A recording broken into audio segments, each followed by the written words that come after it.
I'm trying something new today. I've got my questions on my phone. Good afternoon and welcome to Book Beat. Reading books is the key to an enlightened society. You want a key light back there, right? Just gonna borrow this. I think we're about ready, aren't we, Jesse? Good. Book Beat is a show about books and book readers.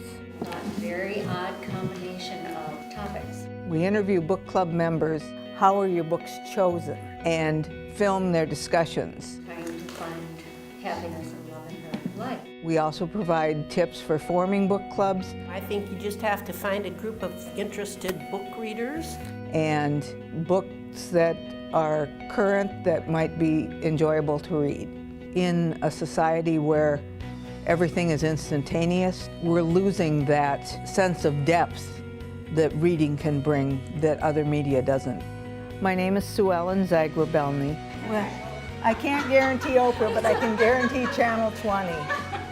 Look for Book Beat, Sundays at 5 p.m., repeated Monday at 1 a.m. and 9 a.m. on Channel 20. See you then.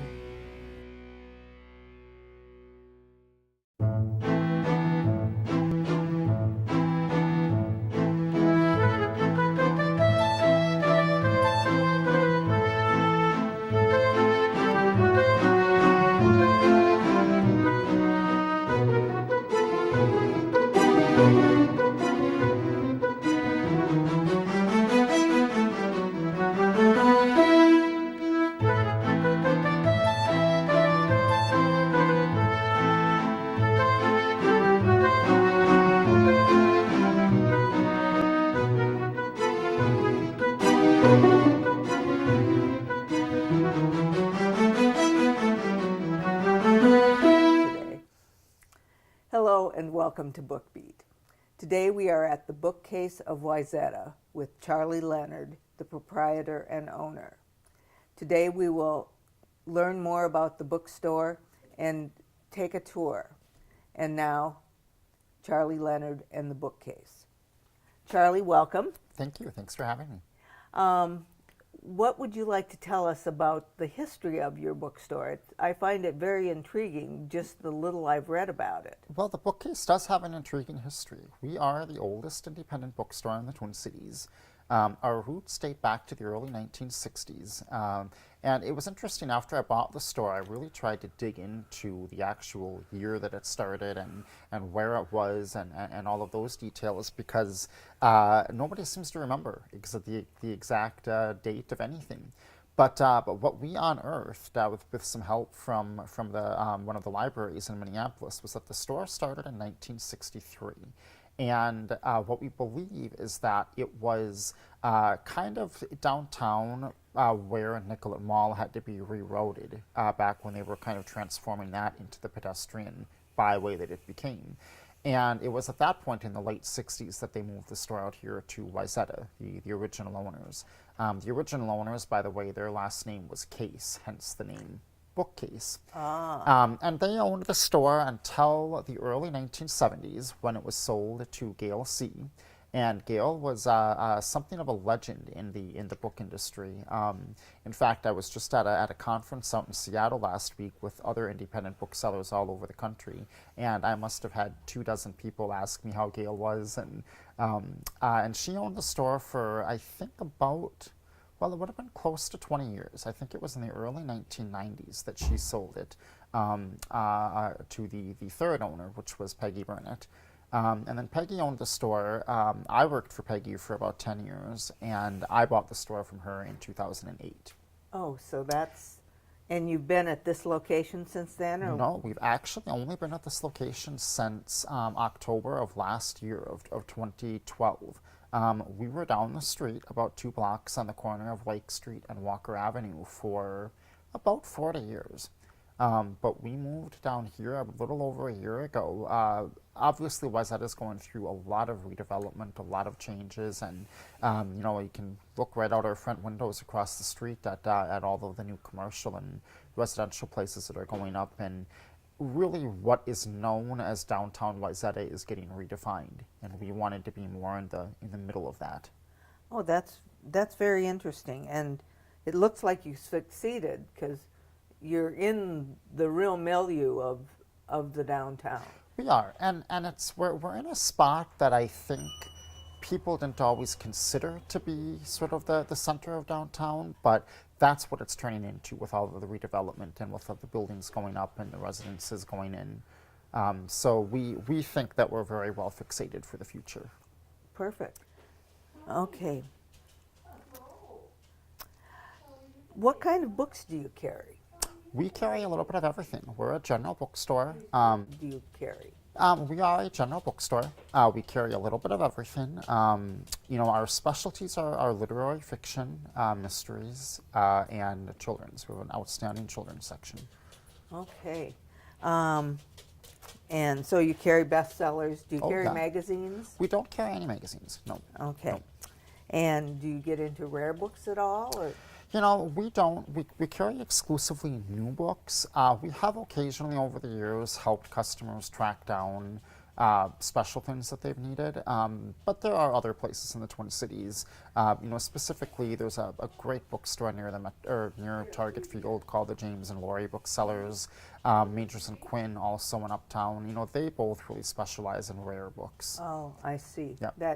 So you've carved out a niche. It's a niche in our community. Not necessarily a niche in our product. I mean, we're a general bookstore. For better or for worse, most of the books you find on our shelves you can find on other store shelves as well. But it's really an independent bookstore's job to carve out a niche in their community. Mm-hmm. Do you engage in e-commerce? Do people order from you? Yep. We do have a very active website on which you can order pretty much any book that's in print, and we can get it for you. In addition, you can also buy ebooks on our website.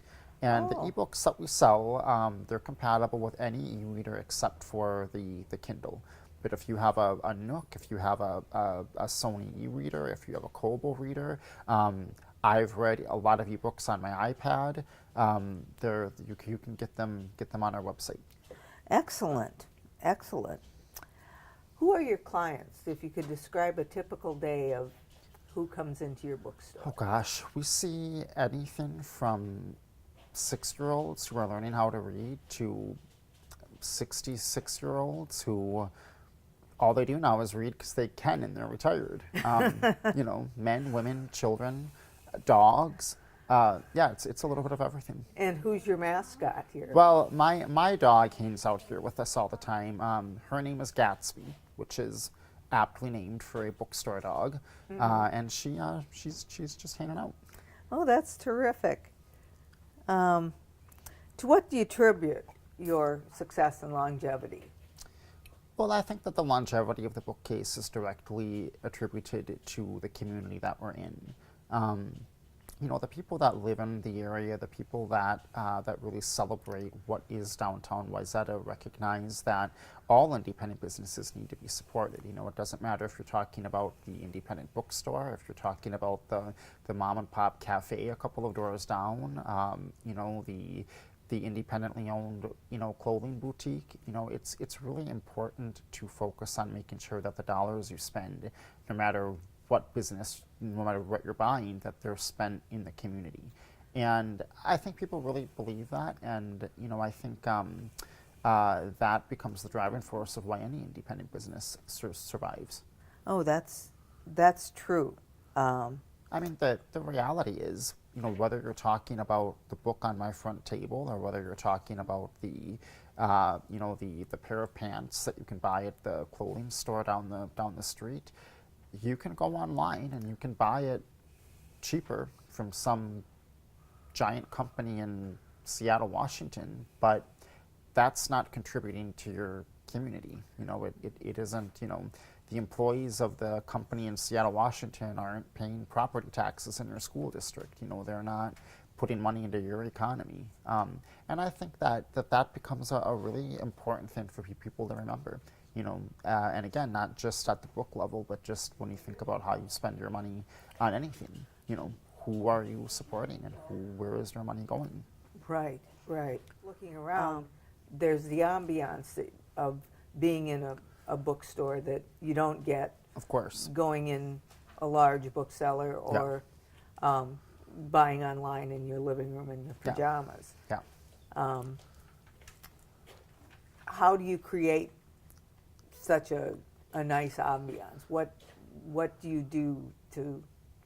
Well, one of the things that we really like about this space, even when compared to our old space down the street, is it feels like you're in somebody's house. You know, it's got a real cozy feel to it. It's got you know, it's a nice place to spend time. But when you're talking about sort of the difference between going in and shopping in any store versus, as you said, going online or whatnot, you know, shopping is a sensory experience. You know, it is about more than the thing that you're purchasing. You know, people do it for fun, like it's a social thing. It's a thing that you do with your friends, and you know, and it's important that we have places for people to gather and do that. But at the same time, it's also important to have places where you've got the employees of those stores who are brilliant at what they do. You know, if you're looking for a great mystery to read, well, my gosh, come in here and talk to Cecilia. She'll give you 50 suggestions. Oh, you know, terrific. if your kids need stuff for school, you know, come in here and talk to Nancy.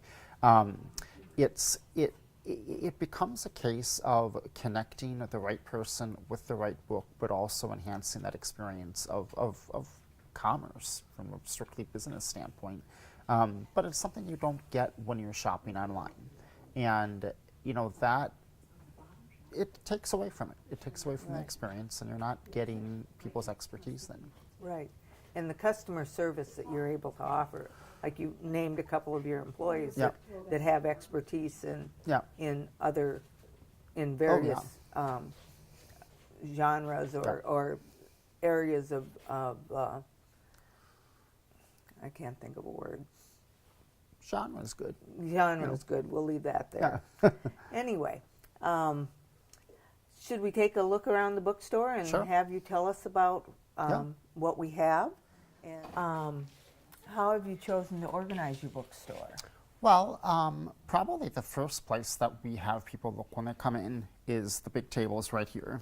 Because what we've got on this table, this is all brand new stuff. It's stuff that's been highly recommended, either by us individually or by other independent booksellers. It's a mix of fiction, nonfiction, a little bit of everything, but this is kind of the first place to look for stuff when you come in. Likewise, this table over here, which is paperbacks, kind of a similar thing, although mostly it's all fiction. These tend to be books that either somebody that works here has read and has really loved, or that a local book club is doing and really likes. You know, and a lot of our customers, going back to one of the things you asked me before, a lot of our customers are involved in book clubs. And we spend an awful lot of time each day specifically answering the question of, can you give me something for my book club to read? Everything on this table is good for that. You know, not every book is going to be liked by everybody, you know, or fit every book club, but this is a good place to start in that regard. Okay. Over here, you know, I mentioned that we are a general bookstore. We have a little bit of everything. This tends to kind of rotate a little seasonally. You know, there's some home and decorating and gardening books over there, but at this time of year, we don't have a whole bunch of that. But very, very good cookbook section. A little less focused on kind of the celebrity chef of the moment, and a little more focused on kind of the art of cooking and the art of food, a little bit more high-end. You know, stuff that you're not necessarily coming in looking for, but that once you see it, you think, holy cow, this is cool. You know? Oh, yeah. So that tends to exist over here. Any independent bookstore has a strong focus on local interest books.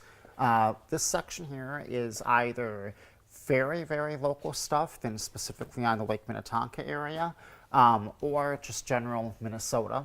You know, a lot of books that have been spent a lot of time in the news. You know, this has gotten a lot of attention recently. But lots of good local books, lots of good Minnesota books. Valentine's stuff, that'll be gone in a few weeks, but Yep. useful right now. You know, I mentioned us having a really good literary fiction section over here.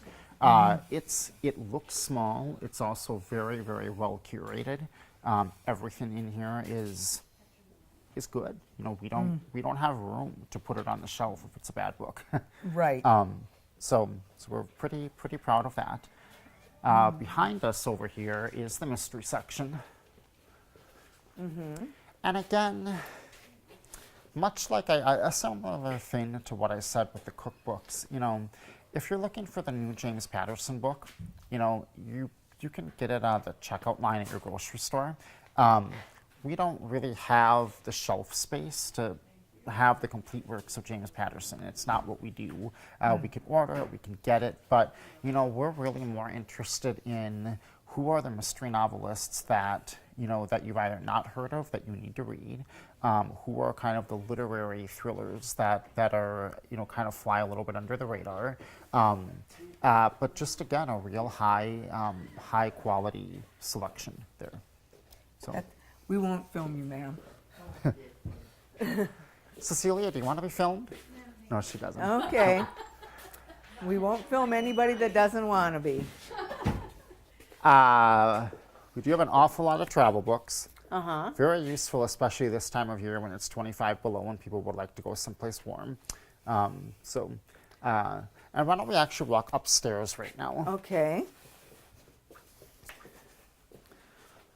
Books in every nook and cranny here. Oh, yes.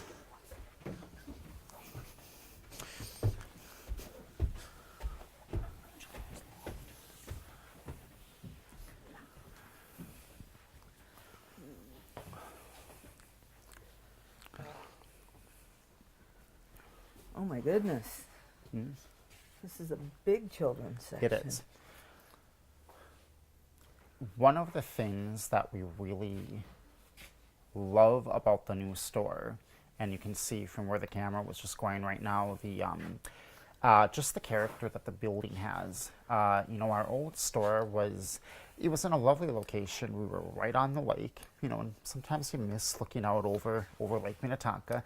I used to joke that's the closest I'll ever come to living on the lake. But there wasn't anything inherently special about the space. It was a rectangle, you know, with a old drop-down 1980s ceiling and carpet that should have been torn out 10 years prior.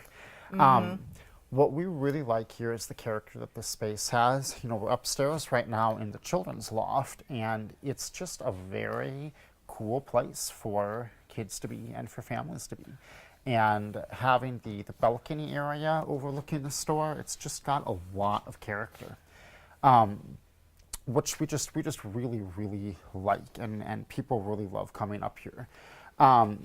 We've got a really extensive selection of both middle reader books, which is kind of that late, you know, elementary school, 2nd grade to 5th grade type age. And then on our catwalk over there, we've got all of our young adult books for the teenage readers. And we have, including myself, I'm a former middle school English teacher. We have a lot of people on staff who have connections with teenagers and kids and reading. In addition to a lot of the schools in the area are clients of ours and are ordering books from us and are actually helping us to know, like, okay, this is what all the kids are reading because they're ordering it, so we better start, you know, stocking it here. So it ends up being a real good partnership when it comes to curating our sections. But just an awful lot of great stuff. In this room over here, This looks like for the little kids. yeah, this is all of the children's picture books. I see Olivia. I Yeah. noticed that.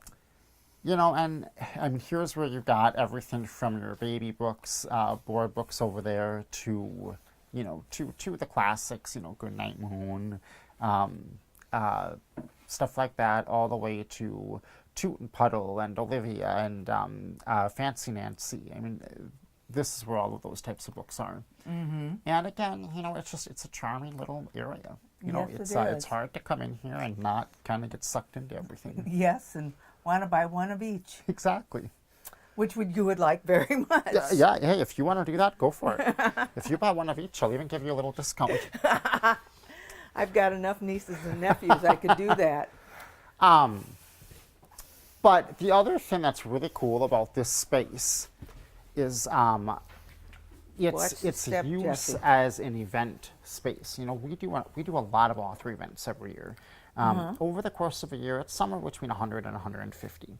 And some of them are gigantic events with world famous writers. In fact, in 2 weeks, we are renting out a theater because we're hosting Anna Quinlan. Oh my goodness. Yes, and that's stuff like that. You know, 3 or 4 times a year we have a giant event like that. Most of the events, though, are anywhere from, you know, just a handful of people to 20 or 30 people coming to hear an author read.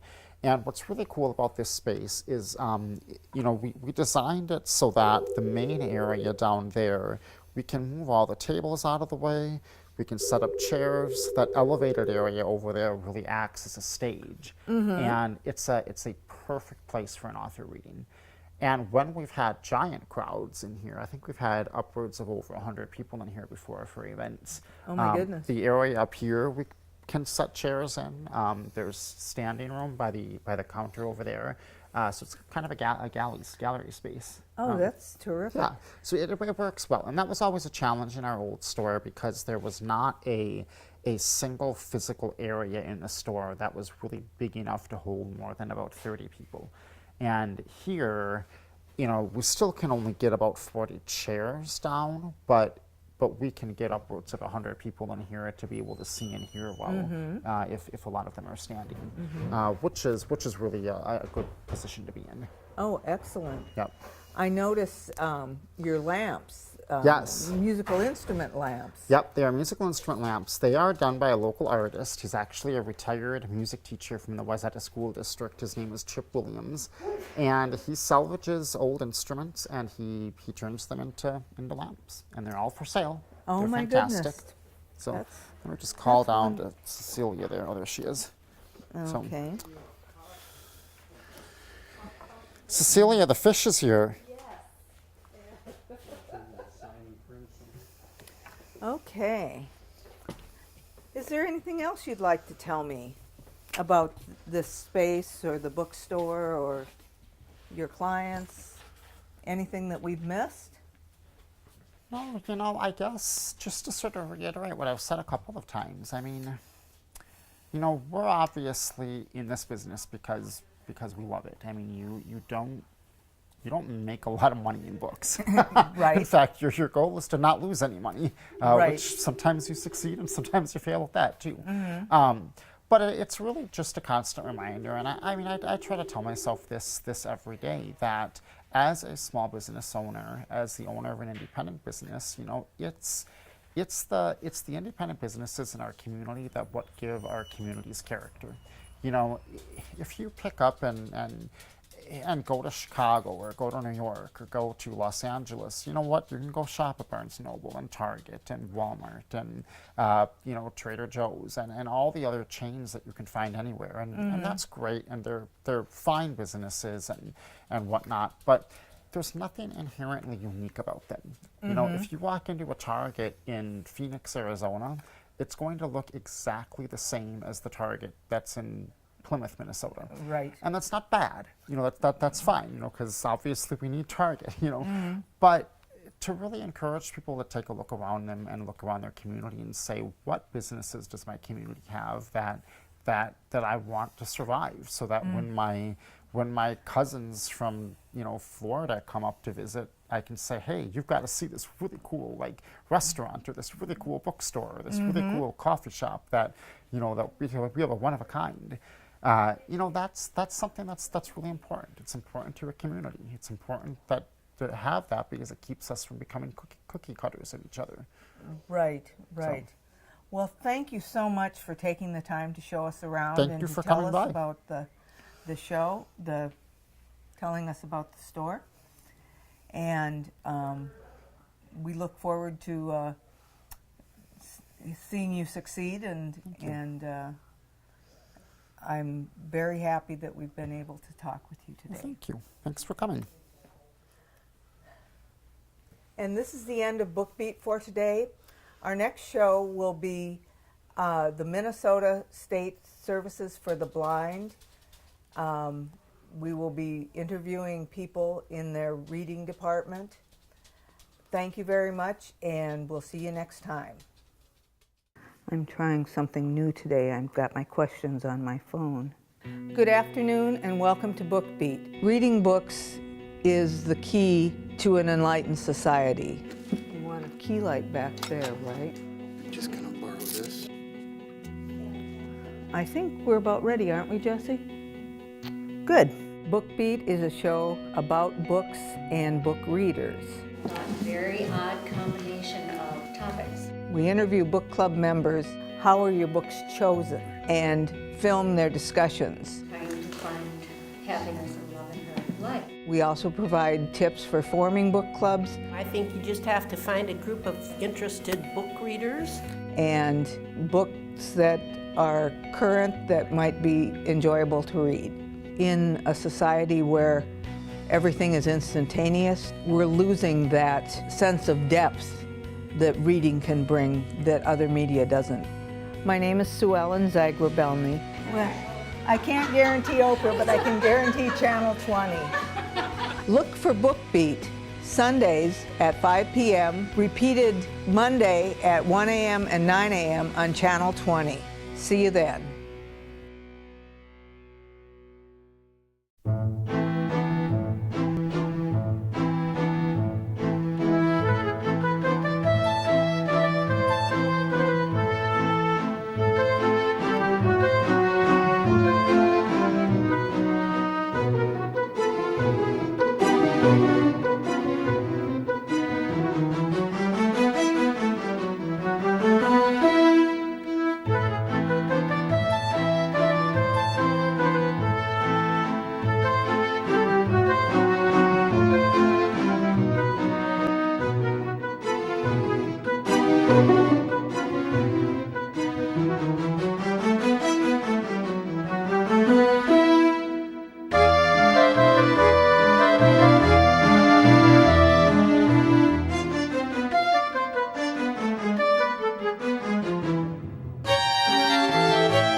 I'm trying something new today. I've got my questions on my phone. Good afternoon, and welcome to Book Beat. Reading books is the key to an enlightened society. You want a key light back there, right? Just gonna borrow this. I think we're about ready, aren't we, Jesse? Good. Book Beat is a show about books and book readers.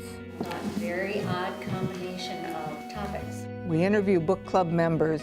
How are your books chosen? And film their discussions. Trying to find happiness and love in her life. We also provide tips for forming book clubs I think you just have to find a group of interested book readers. and books that are current that might be enjoyable to read. In a society where everything is instantaneous, we're losing that sense of depth that reading can bring that other media doesn't. My name is Sue Ellen Zagrabelny. Well, I can't guarantee Oprah, but I can guarantee Channel 20. Look for Book Beat Sundays at 5 p.m., repeated Monday at 1 a.m. and 9 a.m. on Channel 20. See you then. Welcome back to Book Beat. Today we are meeting with the Troop 120 and Ashland, our friend. And I'd like Ashland to tell us about the troop. Hi everyone, I'm Ashland and I'm here with Troop 12020. And everybody turn around and say hi to the camera. And we're going to have a book read to us by Sue Ellen in Book Beat. I'm so glad we're here. This is going to be exciting. Oh, Sue Ellen, what do you got for us today? Well, Ashland and Troop, we have a book called Abraham Lincoln for Kids. And this is a book that might be appropriate to read with your parents, that you could read it to them and they could help you do the activities. Who knows who Abraham Lincoln was? Yes? He was the 16th president. That's right. And he grew up very poor, and we're going to read a little bit about his early life and then look at some of the activities that that Lincoln took part in and some things that will help us learn about who Abe Lincoln was. And the story starts, Abraham Lincoln is my name. And see the picture of a young Abe Lincoln? Can you see? Okay. Abraham Lincoln is my name. The nickname Abe would stick to him all of his life, but Abraham suited the boy better. It was long, just like him. Though still a child, he was already as tall as a man. Abraham Lincoln, he would write, with a stick in the dirt, with a charcoal on the shovel, with his fingers in the snow. He wrote anywhere and everywhere, he would later say, that lines could be drawn. Abraham was his father's name, his grandfather's name, the grandfather who was killed by Indians. Abraham was a name from the Bible, one of the few books the family owned. Abraham Lincoln, wow, this is a great story, kids, isn't it? Okay. Abraham Lincoln was 8 years old before he learned how to write his name. The boy's father could barely sign his own name, and his mother, it is thought, could read but could not write. For most people in the frontier, schooling was a luxury. There was too much work to be done. And here's some pictures of the place. This place is where Abraham Lincoln grew up. It's barely bigger than a building out that you put tools in your yard. Just very small. And Lincoln grew up in Kentucky, and then he went on to do some other things, to be in the government and eventually be president. That log cabin that I showed you right here, one of the activities is to make a log cabin. And here's directions on how you do that. What does it look like? Can you see what it looks like that they're making the log cabin out of? Paper, and what do you think these look like? Popsicle sticks.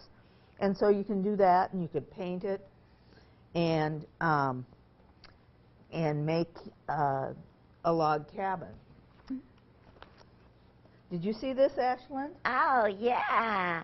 Do you think you could do that? With some help, maybe, from the Girl Scouts. That would be great. Next place we're going to look, if I can turn the page well, is a section called Think Like Lincoln.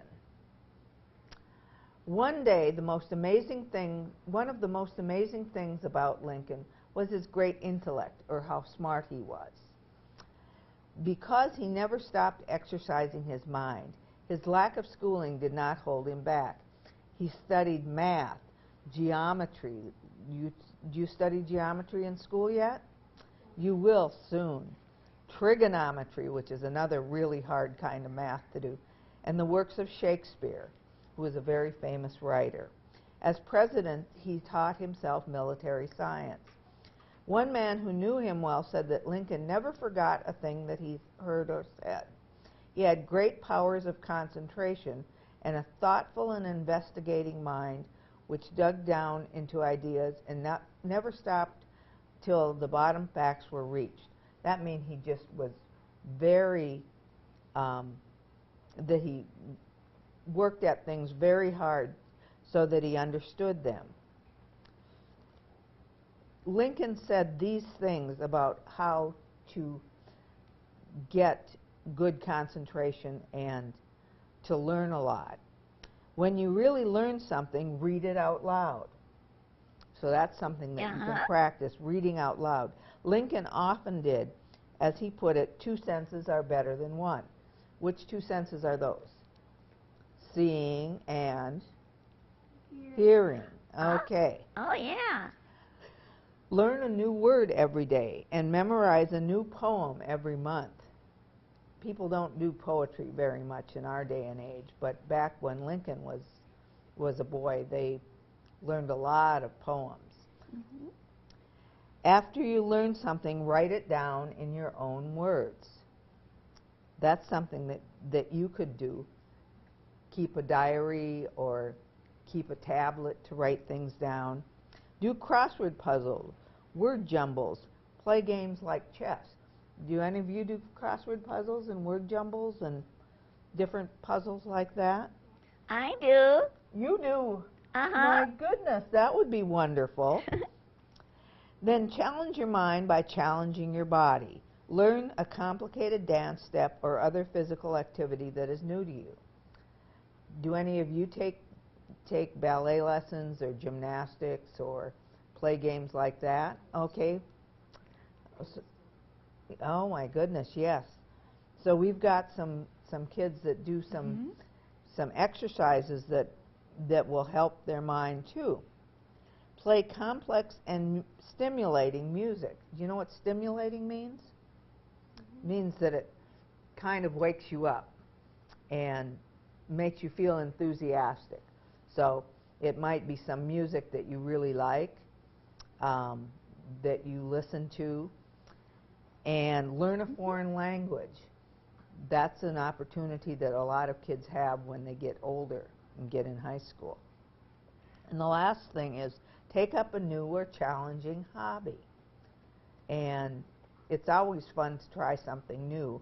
So that's one thing that you can do. And one more thing that we're going to look at, one more craft that we're going to look at. Do you remember Abraham Lincoln wore a stovepipe hat?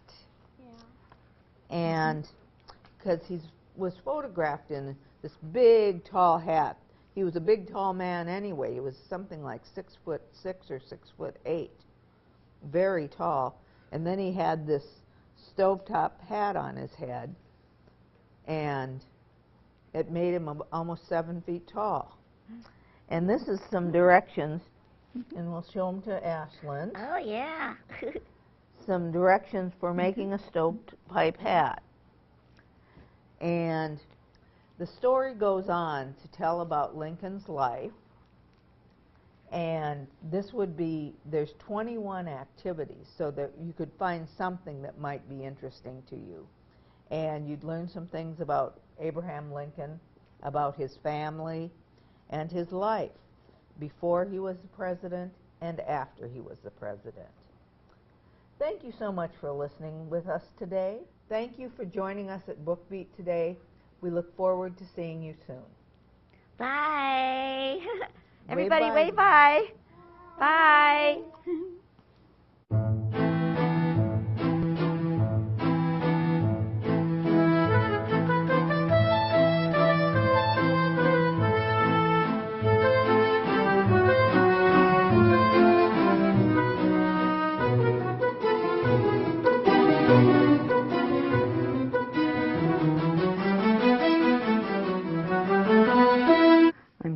something new today. I've got my questions on my phone. Good afternoon and welcome to Book Beat. Reading books is the key to an enlightened society. You want a key light back there, right?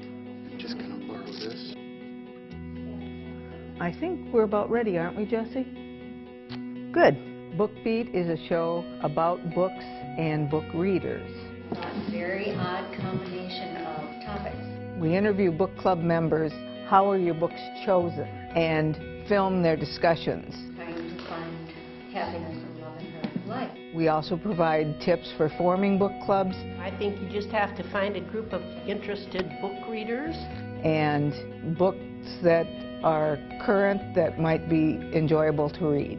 In a society where everything is instantaneous, we're losing that sense of depth that reading can bring that other media doesn't. My name is Sue Ellen Zagrabelny.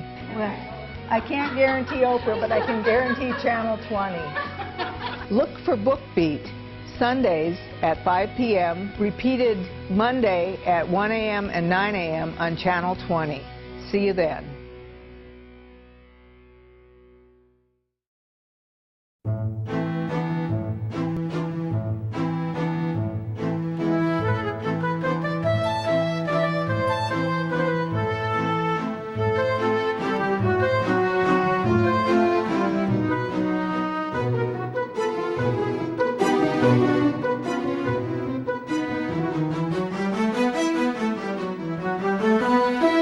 I'm trying something new today. I've got my questions on my phone. Good afternoon and welcome to Book Beat. Reading books is the key to an enlightened society. You want a key light back there, right? Just gonna borrow this. I think we're about ready, aren't we, Jesse? Good. Book Beat is a show about books and book readers. A very odd combination of topics. We interview book club members, how are your books chosen, and film their discussions. Trying to find happiness and love in her life. We also provide tips for forming book clubs I think you just have to find a group of interested book readers. and books that are current that might be enjoyable to read. In a society where everything is instantaneous, we're losing that sense of depth that reading can bring that other media doesn't. My name is Sue Ellen Zagrabelny. Well, I can't guarantee Oprah, but I can guarantee Channel 20. Look for Book Beat, Sundays at 5 p.m., repeated Monday at 1 a.m. and 9 a.m. on Channel 20. See you then.